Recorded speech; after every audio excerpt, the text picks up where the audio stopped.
Hello forensic expert, मैं आशा करता हूँ आप सब बढ़िया होंगे। मैं राहुल आपका स्वागत करता हूँ मैड फोरेंसिक्स पर। So without wasting any time let's roll the intro. तो स्वागत आपका मैड फोरेंसिक पे, और आज हम इस वीडियो में बात करने वाले हैं यूजीसी नेट जेआरएफ के 20 मोस्ट इंपॉर्टेंट क्वेश्चंस जो कि होने वाले हैं फोरेंसिक फिजिक्स से। तो यार मैं आप लोगों के लिए काफ़ी मेहनत कर रहा हूँ यूजीसी नेट की तैयारी करने वालों के लिए। मैं अलग अलग टॉपिक के लिए अलग अलग वीडियोज़ ला रहा हूँ। ब्लड, ठीक है, एक्सप्लोजिव्स, फिंगरप्रिंट्स, क्वेश्चन डॉक्यूमेंट और भी आने वाली है यार। तो यार चैनल को सब्सक्राइब जरूर कर लेना, आपकी सपोर्ट की बहुत ज़्यादा रिक्वायरमेंट है। अगर आपको कोई कंसेप्ट नहीं समझ आ रहा, मोस्ट ऑफ द कंसेप्ट के ऊपर मैंने वीडियोस बना रखी है, प्लेलिस्ट सेक्शन में आप जाके चेकआउट कर सकते हो। ठीक है, आप मुझे पहले तो आप इंस्टाग्राम पे फॉलो कर सकते हो और लिंक्डइन पे भी कनेक्ट कर सकते हो। यहाँ पे आपको लिंक सारी डिस्क्रिप्शन पे मिल जाएंगे। तो चलो आज की वीडियो को ज़्यादा लंबा नहीं खींचते, तो सीधा स्टार्ट करते हैं अपने पहले क्वेश्चन से। तो सबसे पहला जो क्वेश्चन आता है हमारे पास, क्या आता है? हाँ, मैं इस वीडियो में टाइम नहीं देने वाला, तो टाइम आप वीडियो को पॉज करके ले सकते हो। ठीक है, तो मैं फटाफट आपको क्वेश्चन बताऊंगा और डायरेक्टली उनका आंसर बता दूंगा। तो the property of glass use to determine the direction of breaking force is called. वो ग्लास की कौन सी प्रॉपर्टी है जो यूज करी जाती है ब्रेकिंग फोर्स को डिटरमाइन करने के लिए, डायरेक्शन को बेसिकली, कि कहाँ से को ब्रेकिंग फोर्स अप्लाई की गई है। तो इसके ऑप्शन देख लेते हैं। Refractive index, conchoidal fracture pattern, density, hardness. आप वीडियो को पॉज कर सकते हो टाइम लेने के लिए। मैं ज़्यादा टाइम नहीं दूंगा वरना फालतू में वीडियो काफ़ी ज़्यादा लंबी हो जाती है, और आपको मोस्ट ज़्यादा से ज़्यादा एमसीक्यू प्रैक्टिस करने चाहिए इस दौरान में, ताकि आपके चांसेस रहे कि हाँ भाई ये भी मैंने पढ़ रखा है, ये भी मैंने पढ़ रखा है, ये ऐसे होता है। ठीक है, तो वीडियो को पॉज करो और आंसर बताओ। तो आई होप आपने सोच लिया होगा, तो मैं इसका आंसर बता देता हूँ। तो इसका आंसर आता है कॉन्कोइडल फ्रैक्चर पैटर्न्स। ठीक है, जो फ्रैक्चर फ्रैक्चर होते हैं, फ्रैक्चर पैटर्न होते हैं, उनको देख के हम ये बता सकते हैं कि डायरेक्शन ऑफ इम्पैक्ट क्या रही होगी। उसके बाद अगला जो क्वेश्चन आता है वो, the most important physical property use to compare glass fragments in which in forensic science is called. कौन सी इंपॉर्टेंट प्रॉपर्टी है ग्लास की जो हम यूज करते हैं फोरेंसिक साइंस के अंदर? Colour, refractive index, thickness, surface texture. आप वीडियो को पॉज कर लो, ये आपको पता होगा, बहुत सिंपल है। इसका आंसर बताने की कोशिश करो। चलो आपने सोच लिया होगा इसका आंसर क्या होता है, मैं आपको बता देता हूँ। तो इसका आंसर है रिफ्रैक्टिव इंडेक्स। तो ग्लास की सबसे इंपॉर्टेंट प्रॉपर्टी होती है रिफ्रैक्टिव इंडेक्स, जिसको हम बता सकते हैं और आराम से आइडेंटिफाई करके बता सकते हैं कि भाई ये दोनों ग्लास सेम है या अलग है। उसके बाद जो अगला क्वेश्चन आता है वो आता है, the method use to measure refractive index of glass fragment is. मतलब अब क्या मेथड है रिफ्रैक्टिव इंडेक्स को मेजर करने के लिए? ऑप्शन आप कह रहे हैं Becke line method, flame test, spectrometry, chromatography. इनमें से क्या है? आप वीडियो को पॉज कर लो और इसका आंसर बताने की कोशिश करो। तो आई होप आपने सोच लिया होगा इसका आंसर क्या होता है। मैं आपको आंसर बता देता हूँ। तो इसका आंसर है बैकेलाइन मेथड। बैकेलाइन क्या होती है? जब आप किसी ग्लास पीस को किसी ट्रांसपेरेंट मीडियम के अंदर डालते हो तो उसके आसपास है ना एक लाइन बन जाती है। ठीक है, व्हाइट लाइन बन जाती है, जिसको आप माइक्रोस्कोप के अंदर या फिर टेलीस्कोप के अंदर देख सकते हो। तो वो रिफ्रैक्टिव इंडेक्स को कैलकुलेट करने में मदद करती है। ठीक है, ज्यादा मैं बता नहीं रहा, वीडियो लंबी हो जाएगी। ये टॉपिक है, अपना जाके पढ़ सकते हो बैक लाइन क्या होती है। तो अगला जो क्वेश्चन आता है वो क्या आता है, in a glass fracture radial cracks originate from. Radial crack कहाँ से ओरिजिनेट करते हैं? Option, the point of impact on the opposite side, the point of impact on the same side, the as of the glass, या फिर the centre of the glass uniformly. अब इसके option आपको पता है, वीडियो को पॉज करो और इसका जवाब देने की मुझे कोशिश करो। तो अब आपने सोच लिया होगा इसका आंसर क्या होता है। मैं आंसर बता देता हूँ आपको क्या होता है।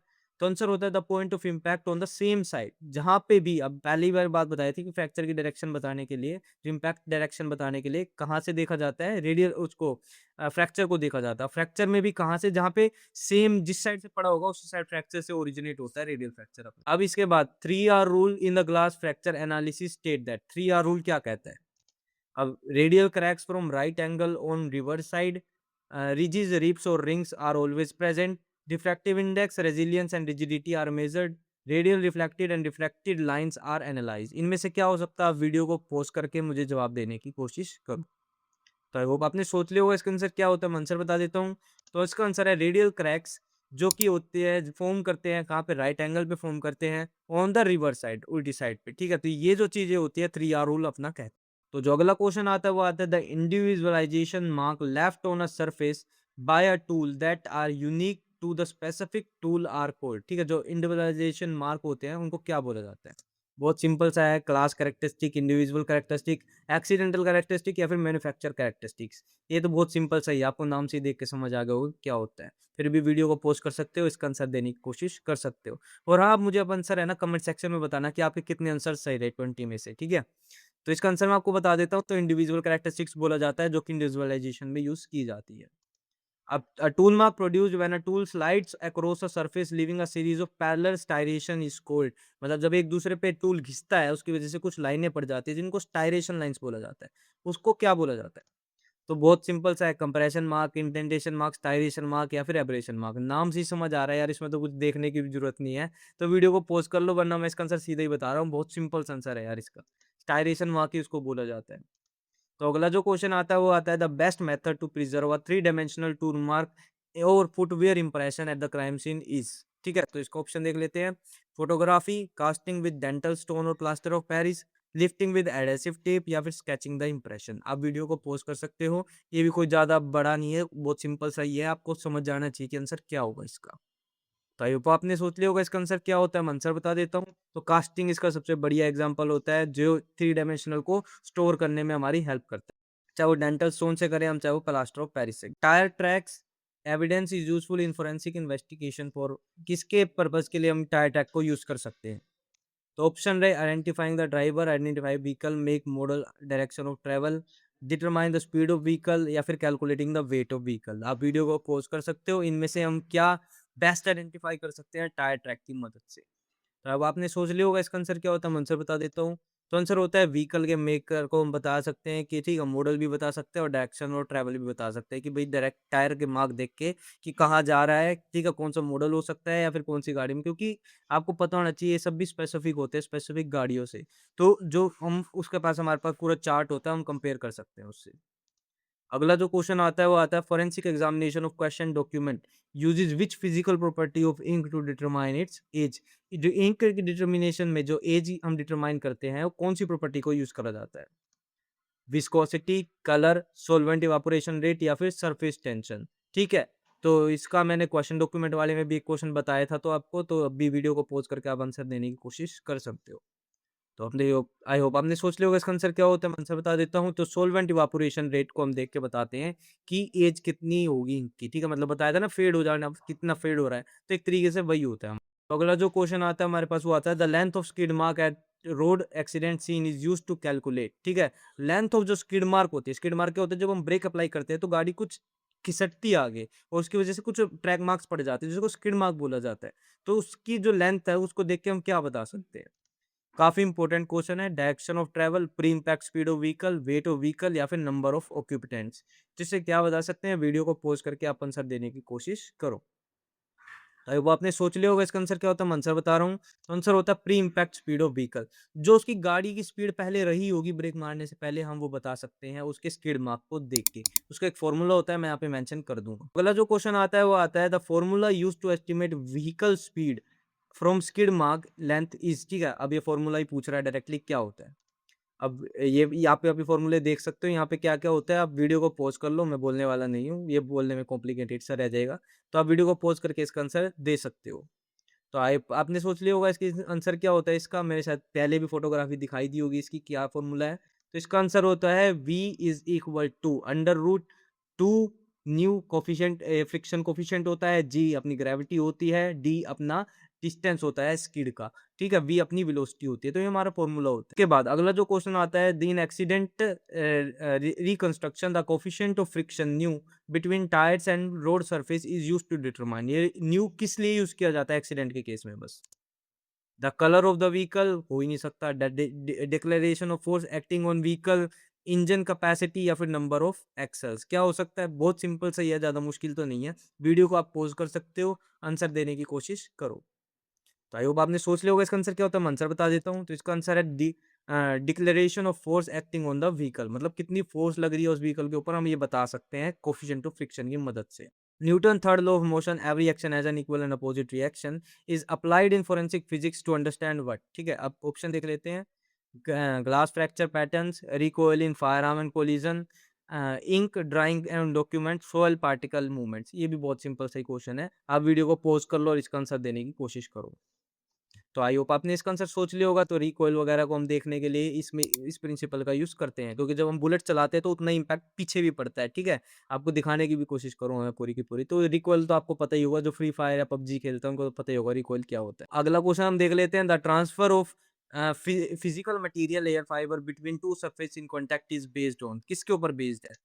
Newton law of gravitation, Locard principle of exchange, Bernoulli principle या फिर आर्किमिडीज प्रिंसिपल। इसको तो सोचने की भी जरूरत नहीं है, जो फोरेंसिक का बेसिक ही है, सबसे पहला ही लॉ आता है। इसमें तो मैं आपको वेट भी नहीं दे रहा, मैं आपको पता ही होगा। लोकार्ड एक्सचेंज ऑफ प्रिंसिपल होता है भाई, इसको आप याद ही रखना। इससे रिलेटेड बहुत सारे क्वेश्चन आते हैं प्रिंसिपल से रिलेटेड। प्रिंसिपल पे बाय द वे मैंने पूरी वीडियो बना रखी है, आप जाके चेकआउट कर सकते हो, ठीक है। उससे पहले भी मैंने काफी सारी वीडियोस बना रखी है, अब काफी प्लेलिस्ट पड़ी है मेरे पास। एंटोमोलॉजी, क्वेश्चन डॉक्यूमेंट, फिंगरप्रिंट्स, तो बैलिस्टिक की भी अब मैं स्टार्ट करने जा रहा हूँ, स्पेक्ट्रोस्कोपी की भी स्टार्ट करने जा रहा हूँ। तो मल्टीपल वीडियोस आने वाली है यार इस चैनल पे। यार थोड़ा सा सपोर्ट कर दो, चैनल को सब्सक्राइब कर दो और इस वीडियो को लाइक करके आप इंस्टाग्राम पे फॉलो कर सकते हो और लिंक्डइन पे जाके मेरे साथ कनेक्ट भी कर सकते हो। वेबसाइट भी चेकआउट कर सकते हो, मैड फोरेंसिक्स डॉट इन, जहाँ पे सारे के सारे नोट्स अवेलेबल है। अगला क्वेश्चन हम देख लेते हैं। The instrument used in forensic science to measure and compare the density of material by flotation method is called. ठीक है, अब डेंसिटी का एक मेथड है मेजर करने का फ्लोटेशन से, उसको क्या बोला जाता है?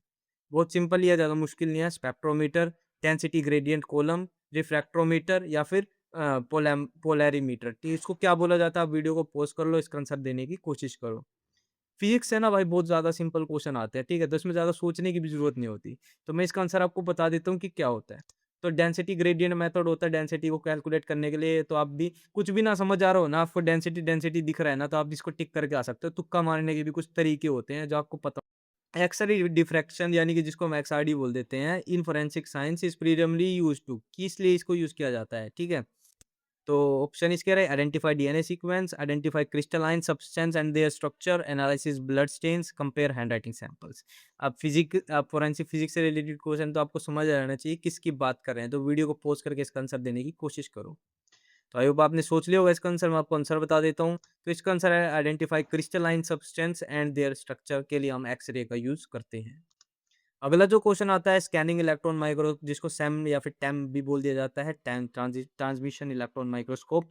तो इनसे भी रिलेटेड काफी सारे क्वेश्चन आते हैं, सैम टैम से रिलेटेड। ये सैम से रिलेटेड है, is use for forensic physics mainly for. Sam को किस में यूज किया जाता है फोरेंसिक फिजिक्स के अंदर? Blood grouping determination, high resolution surface examination and elemental analysis, fingerprint chemical development या फिर टॉक्सिकोलॉजिकल स्क्रीनिंग। ठीक है, इनमें से आपको बताना है, वीडियो को पॉज कर लो, इसका आंसर देने की कोशिश करो। तो आई होप आपने सोच लिया होगा इसका आंसर क्या होता है। मैं आंसर बताने वाला हूँ, तो आंसर होता है हाई रेजोल्यूशन सरफेस एग्जामिनेशन के लिए हम इसको यूज करते हैं और एलिमेंटल एनालिसिस के भी हम इसको यूज करते हैं। तो अगला जो क्वेश्चन आता है हमारे पास आता है प्रिंसिपल ऑफ लेजर। ठीक है, light amplification by stimulated emission of radiation, ये लेजर की फुल फॉर्म होती है। Is used in forensic science for. अब fingerprint detection and document examination, blood typing, DNA extraction और या फिर टॉक्सिन आइडेंटिफिकेशन। ठीक है, आप इसका आंसर बताने की कोशिश करो, वैसे तो बहुत सिंपल है, आप बता दोगे। तो वीडियो को पॉज कर लो अगर आपको सोचने का टाइम चाहिए तो। तो अब मैं इसका आंसर बता देता हूँ कि आंसर क्या होता है। फिंगरप्रिंट डिटेक्शन के लिए और डॉक्यूमेंट एग्जामिनेशन के लिए इसको यूज कर सकते हैं। लेकिन आपको खुद समझ आना चाहिए, लेज़र है, ठीक है? लेज़र क्या है? फिज़िक्स का पार्ट आता है। फिज़िक्स में ब्लड आता है? नहीं आता। डीएनए आता है? नहीं आता। टॉक्सिन आता है? नहीं आता। तो आप ऐसे भी तुक्का मार सकते हो, भाई ये फिंगरप्रिंट बच गया, यही हो सकता है इसका आंसर। तो तुक्का मारने की भी आप कोशिश करो, क्योंकि यूजीसी नेट में भाई कई बार ऐसे क्वेश्चन पूछ लेते हैं जो किसी को भी नहीं पता होते। तो तुक्का भी आपको मारना आना चाहिए। तो इंफ्रारेड स्पेक्ट्रोस्कोपी क्या है? In forensic science is used to. By the way spectroscopy के ऊपर जल्दी वीडियो आने वाली है, मेरे ख्याल से 2-4 दिन में मैं अपलोड कर दूँगा। तो यार प्लीज़ चैनल को सब्सक्राइब कर लो और इस वीडियो को यार सेव कर लो, तुम अपने दोस्तों के साथ भी शेयर करो। तो आईआर को किस लिए यूज़ करते हैं? Detect and identify chemical compounds by their molecular vibrations, measure the refractive index of glass, determine the as of fingerprint, compare bullet striation. ठीक है, तो इनमें से क्या हो सकता है? वीडियो को पॉज़ कर लो और इसका आंसर देने की कोशिश करो। तो आई होप आपने सोच लिया होगा इसका आंसर क्या है। बहुत बेसिक आंसर है इसका यार, detection and identify of chemical compounds bye molecular vibration. अब इंफ्रारेड स्पेक्ट्रोस्कोपी, इंफ्रारेड के पास क्या है? एनर्जी कम होती है, तो वो इलेक्ट्रॉन को ना तो एक्साइट कर सकता, ना बॉन्ड तोड़ सकता। वो क्या कर सकता है? सिर्फ वाइब्रेशन कॉज कर सकता है। वो भी स्ट्रेचिंग हो सकती है, बेंडिंग हो सकती है। स्पेक्ट्रोस्कोपी वाली वीडियो में मैं अच्छे से इसको एक्सप्लेन कर दूंगा। तो आई होप आपको ये वीडियो पसंद आई हो, तो यार थैंक यू। मिलते हैं आपसे अगली वीडियो के अंदर। आप चैनल को सब्सक्राइब करके रख लो।